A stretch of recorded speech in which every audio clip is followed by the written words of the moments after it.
Familiar with feet, knees, and/or hands that are always freezing cold? That's not rocket science if you sit all day, but it can be very inconvenient. In the Netherlands I don't exactly live near the equator, but also not at the North Pole. Whether I'm in Scandinavia or the Antilles, these three body parts are icy and in all seasons. I don't know about you, but I myself don't suffer much from the cold in the extremities of my 180-year-old body.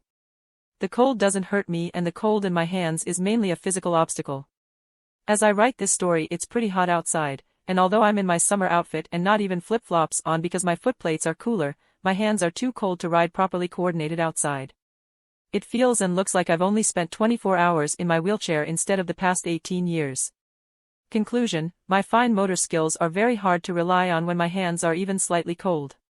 As a result, I have to drive consciously, which normally goes on autopilot, to make sure I don't hit anyone or anything. For odd reasons, with a wheelchair that weighs half a tank, that's not even appreciated in snail mode. Since using a solution for my frozen hands, I've avoided many insurance claims. It is called a hand heater, and its purpose in life is to warm your hands by blowing hot air. I've been using those hand heaters for over a decade, and I've been using a different one for several years now. This one is from mo-vis, that is indeed the manufacturer of the joysticks, thanks for noticing. In mo-vis slang it's called a hand warmer. The hand warmer from mo-vis purely provides its heat function and no longer, like the previous variant I had, for an unwanted double function, heating and keeping my finger chronically red. The hand warmer is a small black box, less than 8 centimeters or 3.15 inches long, less than 5 centimeters or 2 inches high, and just as narrow. It can produce warm air up to 75 degrees Celsius or 167 degrees Fahrenheit, which actually sounds pretty warm now that I say it out loud. Yes, out loud. I'll talk about speech recognition later, but in use it's actually a very comfortable temperature for your hands. It is plug and play thanks to a plug with the universal connection of a wheelchair charger, and you can mount this black box in different places: on the tray of your wheelchair, on your joystick if it is not mounted in a tray, or on a hand dome that can be ordered optionally.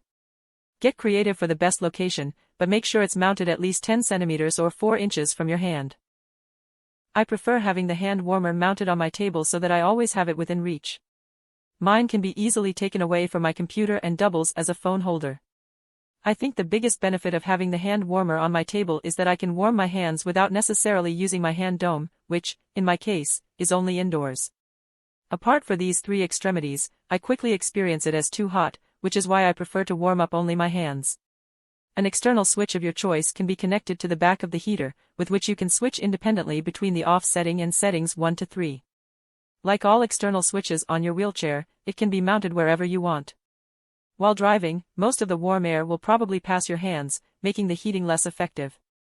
The optional hand dome is intended to ensure that the warm air remains in the dome and therefore with your hands. These hand domes are available for 1 or 2 hands and can also be used when your joystick is not built into a table. Please note that the hand domes have to be ordered separately. The hand warmer is not that big, not that visible, and recycles its own heated air. Since backhoe protests when my wheelchair batteries are really low, and of course the fact that I come to a stop, in addition to the fact that electric wheelchairs unfortunately do not charge as fast as your phone, I really appreciate anything that saves energy. Speaking of energy consumption, here are the facts about the hand warmer. At full power, this heater consumes 2.0 amps.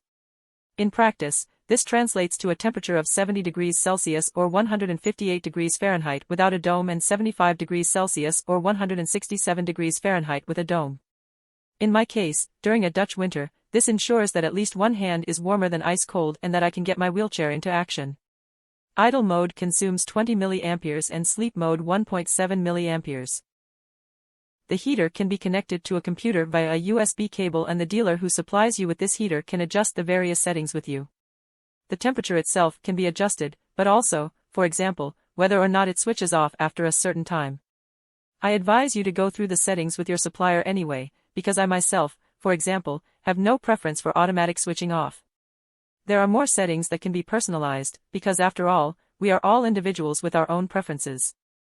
Just a small note: the life of the heater may be a bit shorter if you have a cat that, like most cats, likes warmth. Cats are cats, they benefit one way or another. Do you think warm hands can be useful to you? Take a look at the website of manufacturer mo-vis, the link can be found in the notes below. On their website, you will find more information about their dealer network and therefore information about where you can get their products. If you have any questions, don't hesitate to message me or mo-vis.